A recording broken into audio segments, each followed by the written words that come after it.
Error handling is one of those topics in Rust that could get really complicated really fast. In some languages, you throw and catch exceptions. In Rust, if an operation could fail, it returns a result enum. The result enum could either be an OK variant or an error variant. Now, when you consider creating custom error types, propagating errors, reporting errors both to the user and to the developer with extra debug information, abstraction layers, and best practices, things get really complicated. Complicated enough for Rust to have an error handling project group dedicated to improving error handling in Rust. Notably, this group has been working on improving the error trait in the standard library. Besides that, third-party libraries like thiserror and anyhow have been created to make error handling easier in Rust. Despite these crates, error handling in Rust can still be complicated, especially to newcomers. That's why the developers at Hash, which is a startup focused on building tools to improve decision making, have decided to create their own error handling library called ErrorStack.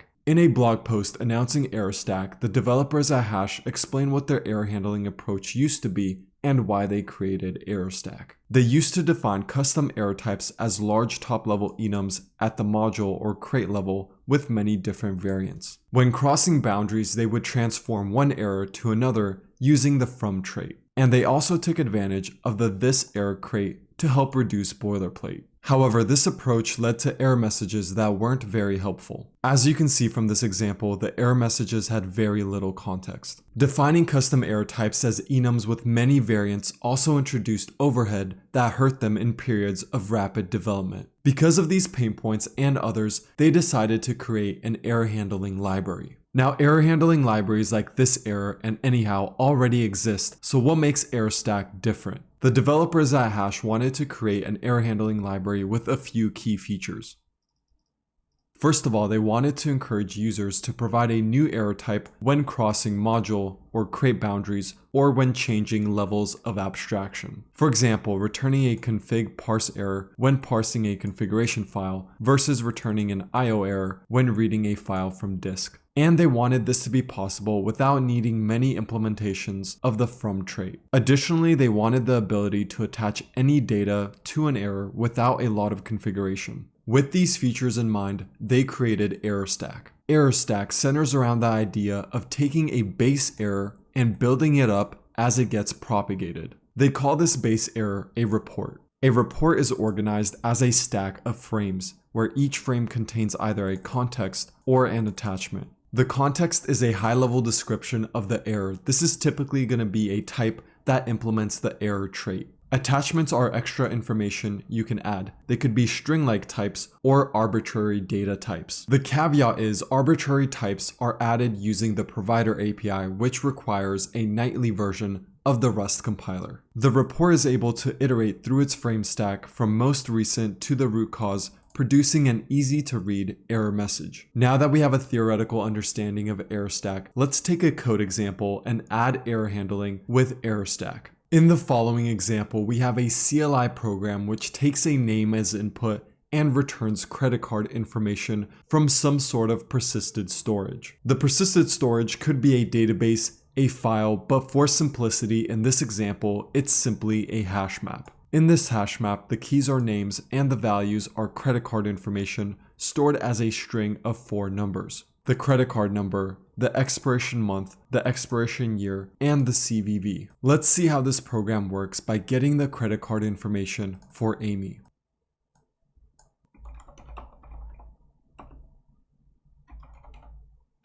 As we can see, the credit card information is parsed into a card struct containing the number, expiration year, month, and CVV. Now that we know how this program works from the user standpoint, let's take a look at the implementation.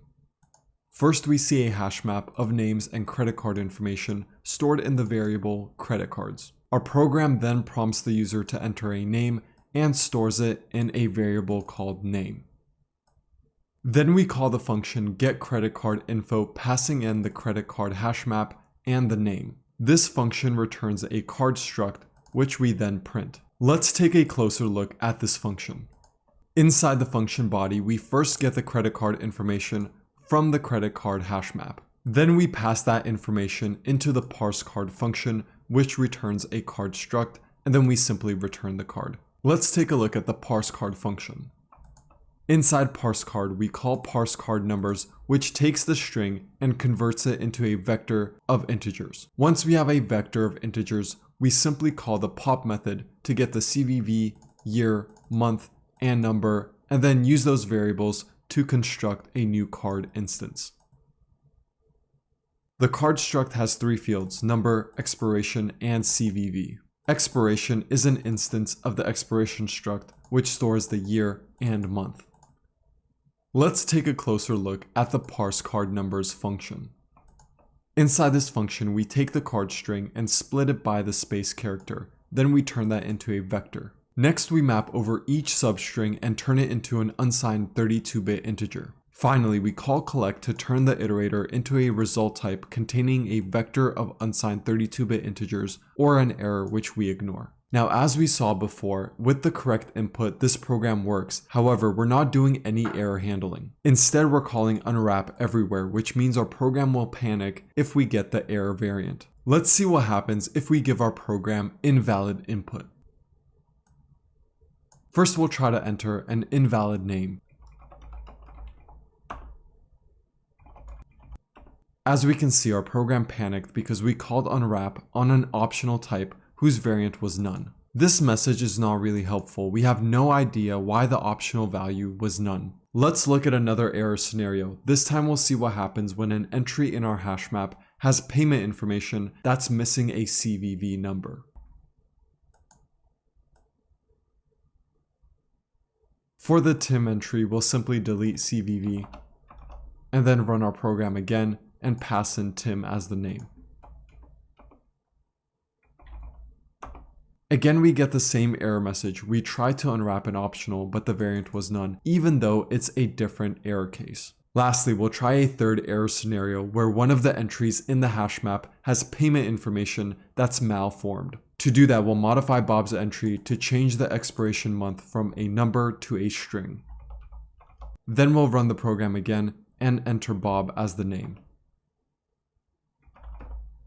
This time we get a slightly better error. We see that the value is parseInt error, and specifically it's an invalid digit. But we're still missing a lot of context. For example, whose credit card is being parsed and which part of the credit card info was an invalid digit. Let's improve this output by introducing logging and error handling to this CLI application. The first thing we'll do is open up cargo.toml and add some dependencies. First, we'll need log and environment logger for logging, and then we'll also need error stack for error handling. With these dependencies added, we can now begin modifying our code. First, we'll import the format module and error trait from the standard library.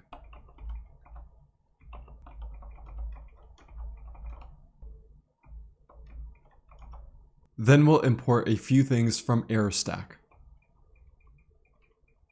Into report is a trait which allows us to convert error variants into a report struct. Report is the type we'll be using for error handling. Result is a type alias for the result enum in the standard library where the error variant is a report.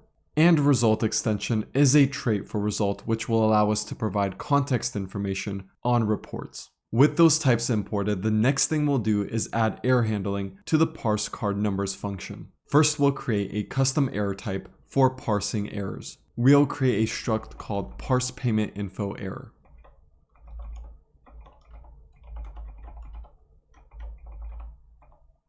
We'll also derive the debug trait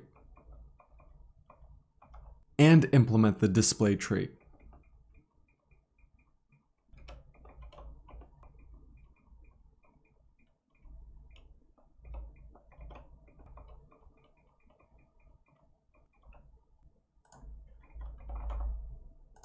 And lastly, we'll implement the error trait for parsePaymentInfoError.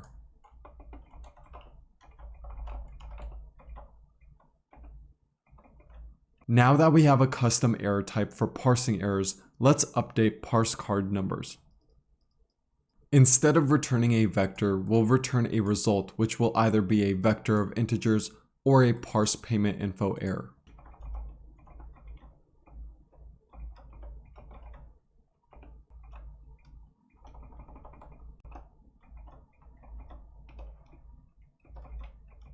Inside the map method, we call parse on our string to parse it into an integer. Calling parse returns a result, which will either be the parse result or an error variant.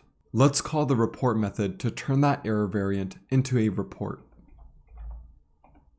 We'll also add a string attachment to the report to give more information about the error.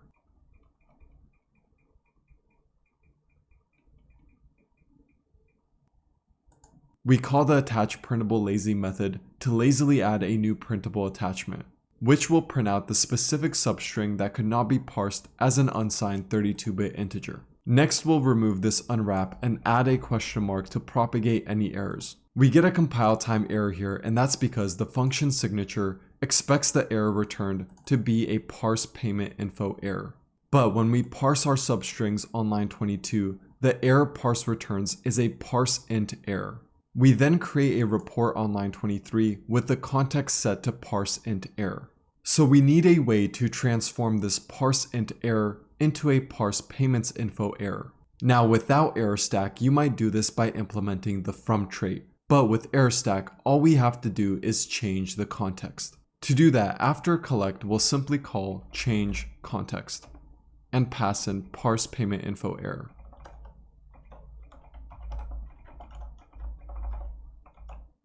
Our code is now compiling, and the nice thing is error stack used the type system to force us to change contexts when we're switching from a lower level of abstraction, parsing individual substrings, to a higher level of abstraction, returning a result for this function call.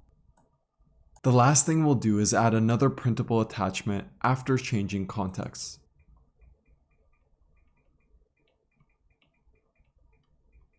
Here we're printing out failed to parse input as numbers and then specifying what the input was. So far, we took the error returned from parse, which is parse int error, and created a report where the context is set to parse int error. Then we added a printable attachment to the report to give more information about the error. Then we changed the context to parse payment info error and added some more information. As you can see, little by little, we're building up the report before propagating it. Now that parse card numbers is complete, let's update parse card. Instead of returning card, we'll return a result type. And because this function is dealing with parsing the card string, our error variant will be parse payment info error again.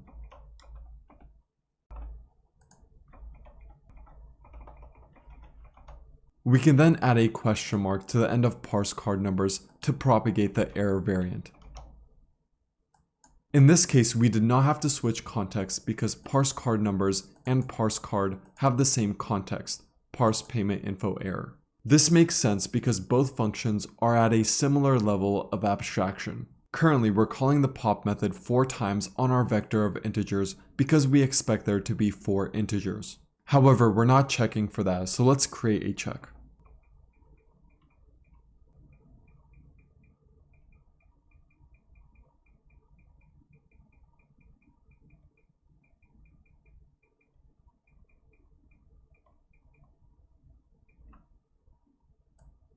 If the length of numbers is not the expected length, which is 4, then we're going to return the error variant. Because this is a base error, meaning we're not propagating an error from another function, we'll create a new report setting the context to parse payment info error. We'll also add a printable attachment saying an incorrect number of elements was parsed, specifying the expected length, the actual length, and the numbers themselves. With that, the parse card function is complete, and we can move on to updating the get credit card info function. Just like with the other functions, we want to return a result type, but what should the error variant be? It doesn't make sense to use the parse payment info error because this function is at a higher level of abstraction, so instead let's create another custom error type. Our error type is going to be an enum called credit card error.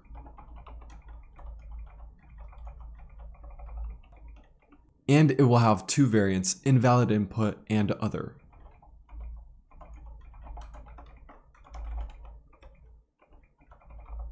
Our previous custom error was an empty struct, but this time we're using an enum with 2 variants. Why is that? With the parsing error, we simply wanted to attach some extra information and propagate the error. With this error, however, we want to programmatically handle two different cases. The first case is if the user gave us invalid input. For example, they gave us a name that did not exist in our hash map. In that situation, we want to tell the user their input is invalid. The second case is if we get an error unrelated to the user's input. In that situation, we simply want to say something went wrong, try again. The user of our program has no knowledge of its inner workings, so we don't need to expose them to the underlying error. Alright, to finish up this custom error type, we need to implement the debug trait, display trait, and error trait. The debug trait we can simply derive.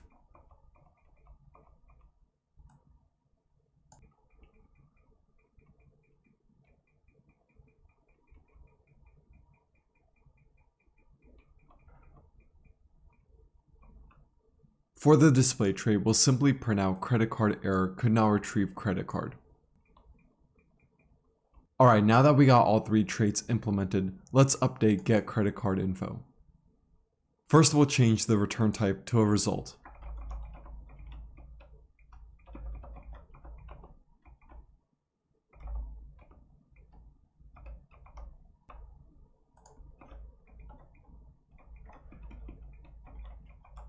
Then instead of calling unwrap on line 93, we'll handle the error variant.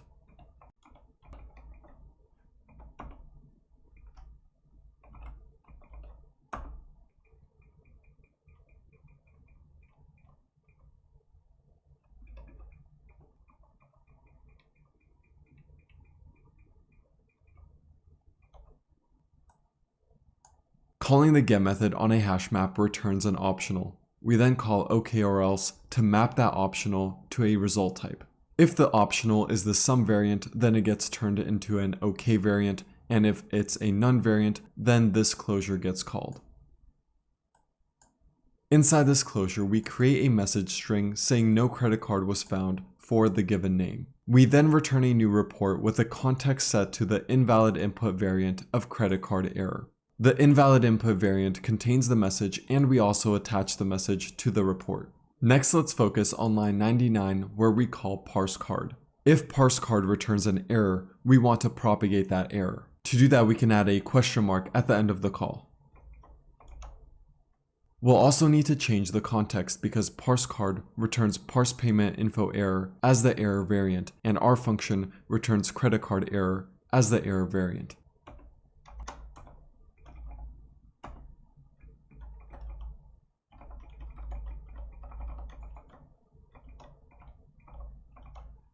We get an error here because parse card accepts a string slice, but card string is currently a result type. We can simply fix this by propagating the error with a question mark.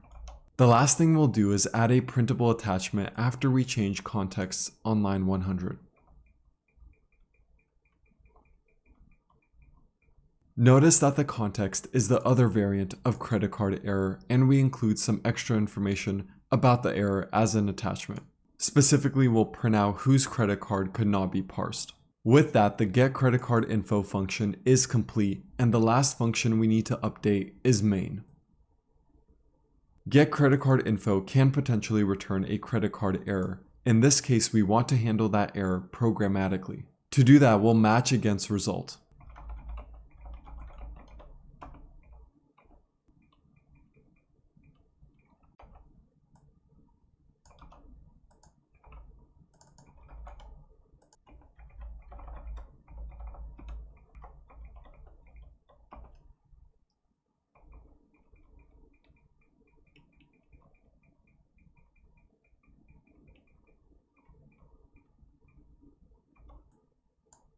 If we get the OK variant, we can simply print out the credit card information.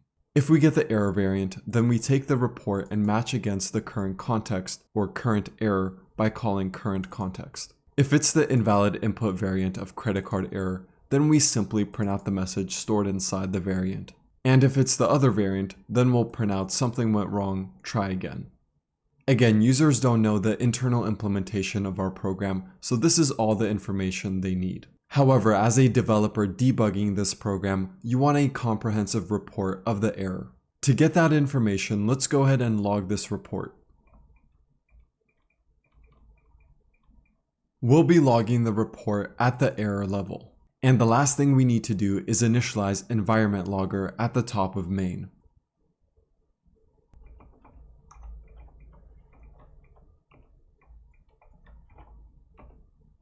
With that, our CLI application is now updated with logging and error handling. Let's go ahead and run our program. First, we'll run it with logging turned off.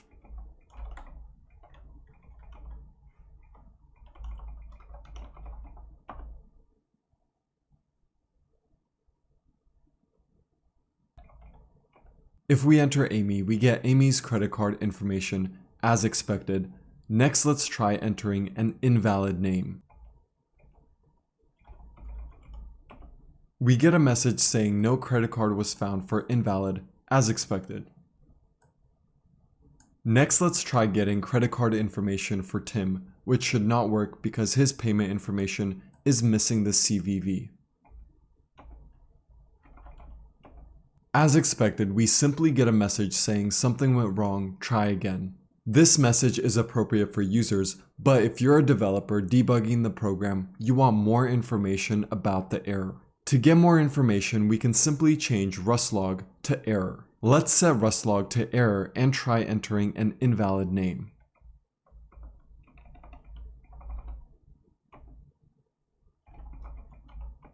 This time, not only do we get the user-facing message, but we also get a nice error log. The error log states that there was a credit card error, could not retrieve credit card at line 95 in main. We also see the printable attachment here, which is the same as the user-facing message. Next, let's try parsing Tim's credit card information. This time we get a longer error log. First, we see that there was a credit card error, could not retrieve credit card at line 100 in main. It also says Tim's card could not be parsed. We also see that this error was caused by another error, parsing payment error, invalid payment info, at line 57 in main. The error also states that an incorrect number of elements were parsed. 4 were expected, but we got 3. And we also see the elements that were parsed. This error log gives the developer enough information to understand what went wrong. Lastly, let's try getting credit card information for Bob.